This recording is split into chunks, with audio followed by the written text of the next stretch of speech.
بڑے افسوس سے کہوں گا آپ کی اجازت سے کہ لوگوں کی دیکھا دیکھی، معاشرے کی دیکھا دیکھی، ہم نے محرم کے مہینے کو رنج، غم، مصیبت، سیاہ، تاریکی، یہ تاثرات ہمارے ذہنوں میں بھی بیٹھ چکے ہیں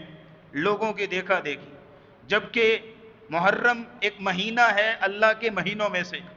جیسے عام مہینے ہوتے ہیں، البتہ اس کی فضیلت ابھی بیان کرتے ہیں۔ اس کی فضیلت ہے،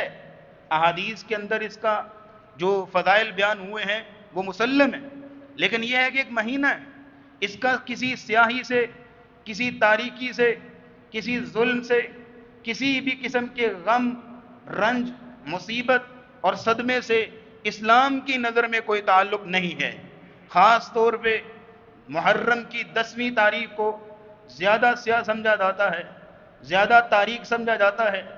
نبی کریم صلی اللہ تعالی علیہ وسلم سے اس دن کے بارے میں تو روزہ رکھنا ثابت ہے۔ جب آپ علیہ السلام مدینہ تشریف لائے، یہودیوں کو دیکھا کہ وہ 10 محرم کو روزہ رکھتے ہیں۔ آپ علیہ السلام نے ان سے پوچھا وجہ کیا ہے، روزہ کیوں رکھتے ہو 10 محرم کا؟ انہوں نے کہا کہ اس تاریخ کو، اس دن کو اللہ نے حضرت موسیٰ علیہ السلام اور بنی اسرائیل کو فرعون سے آزادی دی تھی، فرعون کو غرق کیا تھا، اور بنی اسرائیل کو اس غلامی سے جو برسوں سے وہ اس میں شکار تھے اللہ نے آزادی عطا کی۔ اس خوشی میں ہم یہ شکرانے کے طور پر روزہ رکھتے ہیں۔ تو نبی کریم صلی اللہ تعالی علیہ وسلم نے اسی وقت اعلان فرمایا، نحن احق بموسیٰ منکم، ہم موسیٰ علیہ السلام کے زیادہ حقدار ہیں نسبت تمہاری کے، کیونکہ ہمارے وہ بھائی ہیں، لہذا ہم بھی 10 محرم کا روزہ رکھیں گے۔ اور آپ علیہ السلام نے 10 محرم کا روزہ مشروع قرار دیا،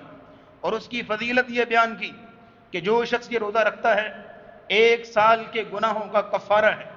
اور آپ جانتے ہوں گے تاریخ میں جب رمضان کے روزے فرض نہیں ہوئے تھے تو عاشورہ کا روزہ فرضیت کا درجہ رکھتا تھا، 10 محرم کا روزہ فرض تھا، لیکن جب رمضان کے روزے فرض ہوئے تو عاشورہ کی حیثیت نفلی روزے کی بن گئی، 10 محرم کے روزے کی حیثیت نفلی روزے کی بن گئی کہ آپ کی چوائس رکھیں نہ رکھیں۔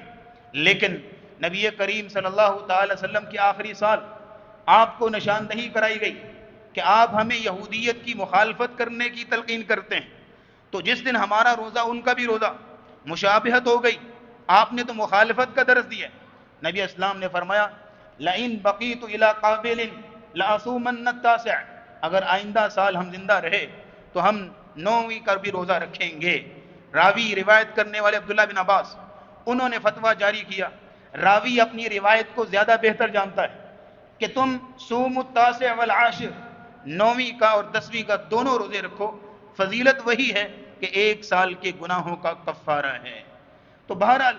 جہاں تک تعلق ہے کہ حادثہ کربلا،